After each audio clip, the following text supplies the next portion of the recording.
Hey, it's Rebecca with Nail Studio, and today we have another pedicure. This is this client's first appointment, and this was the photo she sent me via text message just to make sure that I would be able to help her.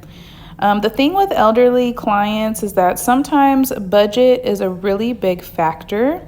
So I always check with them prior to their service and let them know all of the different things we will run into that might affect their finished total. So for this client, she hadn't started using the nail mycosis yet, but I was able to file away some of that toenail on the big toe. Those were the only toenails that, were a bit problematic. So our focus will mainly be just to trim down her toenails, clean up the cuticles, and of course, get rid of any dry skin that might be built up on her feet.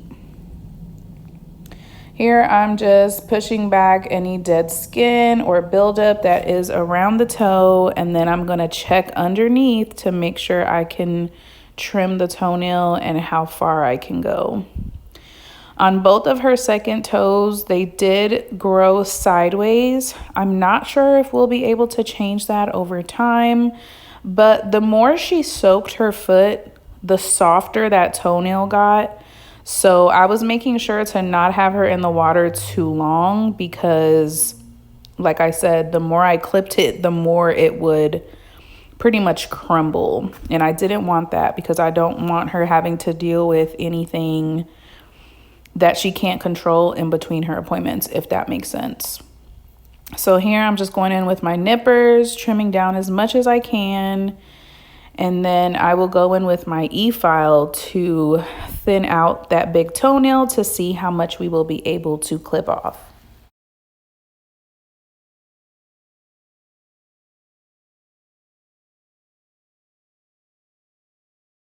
One thing that I'm starting to notice is that people's toenails get thick and discolored and all of these things after they've had some type of procedure or if they've caught some type of infection. And I don't mean like a toe infection. I mean like something happened after a surgery and then their toenail just started growing, discolored or thick, just a little bit less healthy than normal.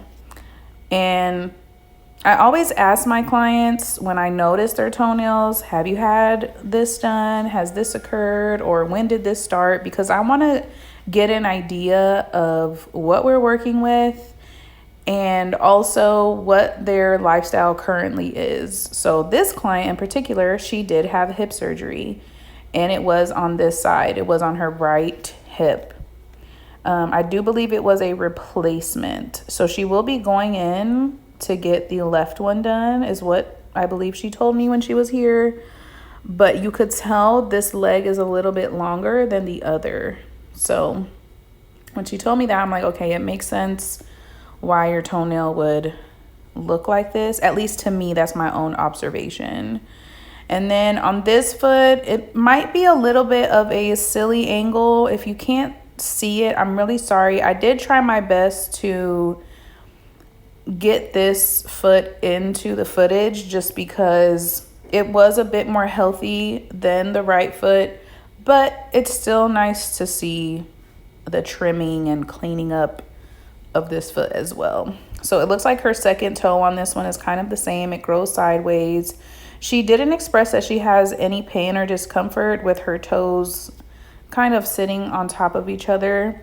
So I'm really happy about that because I know a lot of times clients really struggle with that. And especially when you clip their toenails after the first one or two times, it doesn't bother them anymore. But those first initial appointments, they do feel a lot of discomfort as those toenails grow out. So my process is cuticle softener, check underneath the toenail, trim the toenail, shape the toenail, do any type of debridement if necessary, and then we'll go into buffing the nail plate to either prep for polish or just to send them on their way. This toenail was detached at that very edge. You could see just how far it goes back, But I never clip the toenails all the way down just because I don't want their nail beds to be exposed too much, especially when they're not 100% independent. So this client, she's pretty independent, but because she does live alone, I didn't want to make her do more than she needed to at home.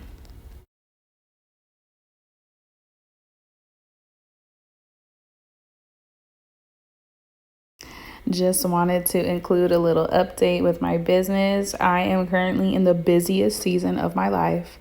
I don't know if it was because it's a busy season, it's summertime, or if it's the fact that I started focusing solely on my business and giving it my all and letting it be, the center of my life, my focus. Things have been going so well. I've met some amazing people. I've learned so many things. I've upgraded my product lines. I've upgraded my equipment. 2025, I'm doing a rebrand. Like, everything is going so well, and I could not be happier. If you're a beginner nail tech or someone aspiring to be a nail tech, just remember to know and understand that doing nails is different than running a business. They're not the same, okay? If you feel like you're struggling with your nail business, you probably need to change some things that you're doing. I was on TikTok and there's a trend going around where nail techs are just extremely unhappy with their chosen career path. And I get it. Doing nails is not for everyone. But when you change your mindset and become more goal oriented with what you're doing, it's not as dreadful. So just stay in it. If you have any questions, feel free to reach out to me. I'm always willing to help anyone that is looking for guidance. You can follow me on Instagram at BeccaB_. In the next month or so, I will be creating a separate Instagram account solely focused on pedicures and toes/feet. So keep an eye out for that.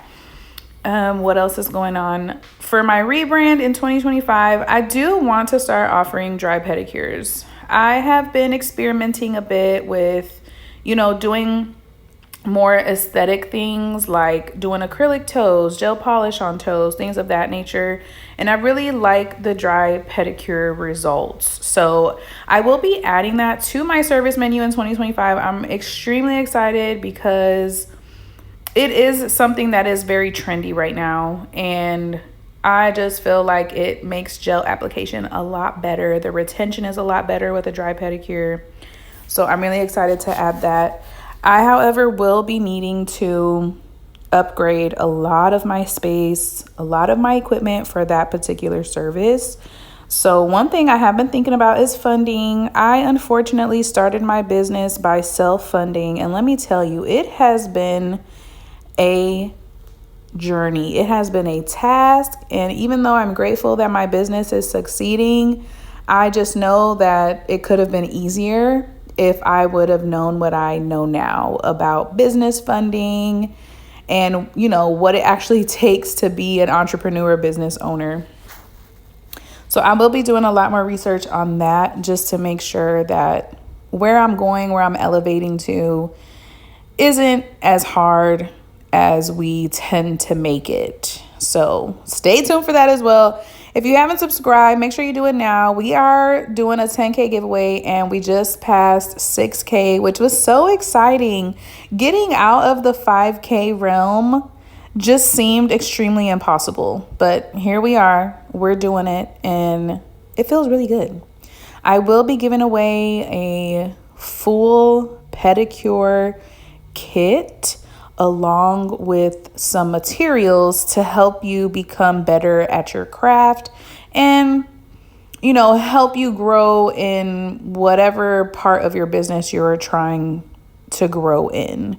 So if you feel open to it, leave some suggestions down below as to what you might be looking for as an entrepreneur or a nail tech in the industry that you might need help with. Now back to this client. So she didn't have any calluses on her feet. She just had a lot of dead skin buildup and dry skin, which is extremely common. I did give her some pointers and some tips on what she can do at home to just kind of alleviate all of that in between services. And then on this big toenail, when I was trying to trim it down, it's just very hard. Can't really do much with it right now. So as I started filing it away with the e-file, it did start to come apart, which is really good because it's going to give her a nice open space to apply that nail mycosis. That way it can start actually penetrating at the source. It's going to help crumble all of that and make it easier for me to trim it off the next time she comes in. So like I said, if you have any questions or comments, feel free to leave them down below. And also you can follow me on Instagram at BeccaB_. Give this video a thumbs up, share it, share what you want in the comments. And of course, just always know that I'm here for any type of guidance you may need. Again, my name is Rebecca, and I hope to see you soon.